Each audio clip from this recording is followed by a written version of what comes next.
नमस्कार दोस्तों, फिर से एक बार मेरे YouTube चैनल पे आपका सभी का स्वागत है। आज हम एक बहुत ही इम्पोर्टेंट बारे में डिस्कस करने वाले हैं जो बहुत लोगों में या बहुत सारे मरीजों में कॉमन है, जिसको कहता है हाथ में सुनपन आना या फिर हाथ में झुनझुनी आना, जिसको हम टिंगलिंग या नमनेस बोलते हैं। आइए हम जानते हैं इस वीडियो के बारे में हाथ में सुनपन आने के प्रमुख 10 कारण। जैसे कि आपको पता होगा कि अब हमारे हाथ में जो नस रहते हैं, जिसमें हम पाल्मार साइड कहते हैं और डॉर्सल साइड रहते हैं, अलग अलग 3 नस रहते हैं, जिसमें हम रेडियल साइड की जो नस है वो मीडियन नर्व बोलते हैं, एक अल्नार नर्व रहती है और या फिर डॉर्सल से रेडियल नर्व रहती है। तो ये नर्व और ये नसें अगर कहीं किस जगह पे जो कॉम्प्रेस हो जाती है, जिसे अगर मोस्ट कॉमनली जो कॉम्प्रेस होने वाली नस है जिसे हम मीडियन नर्व बोलते हैं, जिसको हम कार्पल टनल सिंड्रोम बोलते हैं। तो अगर ये कोई नस अगर किसी जगह पे कॉम्प्रेस हो रही है तो हो सकता है कि आपके हाथों में सुनपन आना या आपके हाथों में झुनझुनी आना ये बहुत संभव हो सकता है। पर्टिकुलरली कार्पल टनल सिंड्रोम में आपकी जो नस है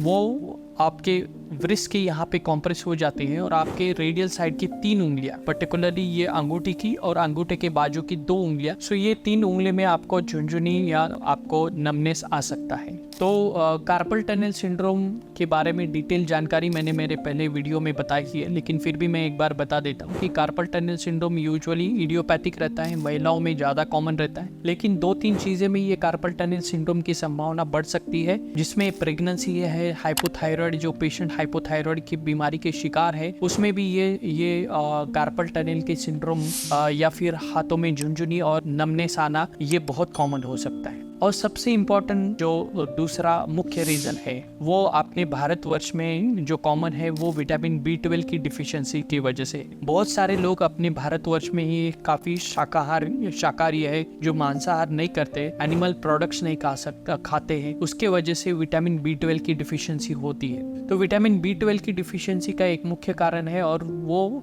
विटामिन B12 की डिफिशियंसी की वजह से हाथों के नसों में झुनझुनी आना या नमनेस होना वो काफ़ी लोगों में देखा जाता है। इसके साथ साथ कभी कभी पैरों में भी झुनझुनी आ सकती है। तो अगर ये हाथों में और पैरों में आपको अगर झुनझुनी आ रही है, हाथों के नसों में झुनझुनी आ रही है या नमनेस आ रहा है, तो कौन सी जांच आप कर सकते हो। तो 3 मुख्य जांच है जो आप इस नसों के झुनझुने में करना ज़रूरी है। वो सबसे इम्पॉर्टेंट है एक EMG NCV, जिसमें हम नर्व कंडक्शन स्टडी करते हैं। इससे हमें पता चलता है कि कोई भी जो हाथों की नस है वो कहाँ पे कॉम्प्रेस हुई है। दूसरा जो है गर्दन का MRI हम करते हैं और तीसरा विटामिन B12 का जो ब्लड टेस्ट है वो हम करते हैं।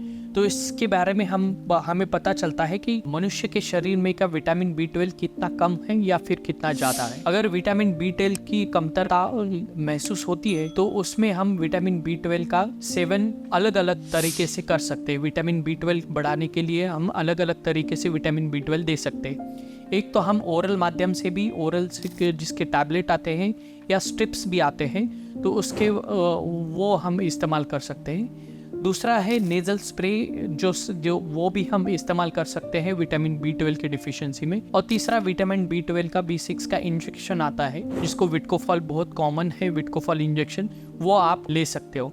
तो vitamin B12 generally oral strips या इंजेक्टेबल बारे में या नेजल स्प्रे और इंजेक्शन में ज़्यादा प्रेफर किया जा सकता है। कि बहुत बार ऐसा हो सकता है कि विटामिन B12 आप ओरली भी खा रहे हो तो आपका एब्जॉर्प्शन प्रॉपर तरीके से नहीं होता है, तो आपका विटामिन B12 भी ठीक से बढ़ नहीं पाएगा। तो इसी कारण इंजेक्शन द्वारा या फिर नेजल स्प्रे द्वारा लिया गया विटामिन B12 वो ज़्यादा प्रभावकारी है। तीसरा और बहुत इंपॉर्टेंट कारण है डायबिटीज के बीमारी में काफ़ी मरीजों में हाथों में और पैरों में झुनझुनी और पैरों के नसों में और हाथों के नसों में झुनझुनी आती है, जिसे हम डायबिटिक न्यूरोपैथी कहते हैं। तो डायबिटिक न्यूरोपैथी में यूजुअली जो एंड आर्टरीज रहते हैं वो एंड आर्टरीज का अकुंचन पाने के वजह से नर्व को अच्छे से खून का दौरान नहीं होता है और उसके वजह से झुनझुनी आती है। चौथा मुख्य कारण है सर्वाइकल रेडिकुलोपैथी या फिर प्रोलैप्स इंटरवर्टिब्रल डिस्क। अगर आपके गर्दन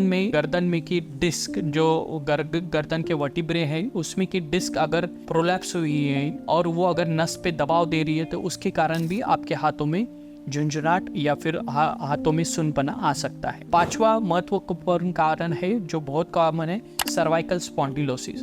तो सर्वाइकल स्पॉन्डिलोसिस अगर आपको है तो सर्वाइकल स्पॉन्डिलोसिस यूजुअली जो फैसेटल जॉइंट्स रहते हैं, सर्वाइकल वर्टिब्रा है, जो एक दूसरे से जिससे जुड़े हुए रहते हैं वो फैसेट्स रहते हैं, और उसका आर्थ्रोपैथी अगर होता है तो उसकी वजह से भी हाथों में झुनझुनी आ सकती है। छठवां मोस्ट इम्पॉर्टेंट जो कारण है वो रेनॉल्ड्स फिनोमेना जिसे बोलते हैं, जिसमें हाथों के जो खून की नलियां है, खून की नली अगर सिकुड़ जाती है तो उसके वजह से भी आपको हाथों में झुंझुनाहट या सूनपना आ सकता है। और सातवां इम्पॉर्टेंट कारण है जिसमें हम थोरेसिक आउटलेट सिंड्रोम कहते हैं। थोरेसिक आउटलेट सिंड्रोम में आपकी जो सर्वाइकल रिब है, जिसे हम रिब के जो बोलते हैं, यूजुअली वो थोरेसिक से चालू होता है, लेकिन अगर वो सर्वाइकल रीजन में भी आपकी रिब है तो वो आपके ब्रैकियल प्लेक्सिस को कॉम्प्रेस करता है, और उसके कारण भी वो ब्रैकियल प्लेक्सिस के कॉम्प्रेशन के कारण आपके हाथों में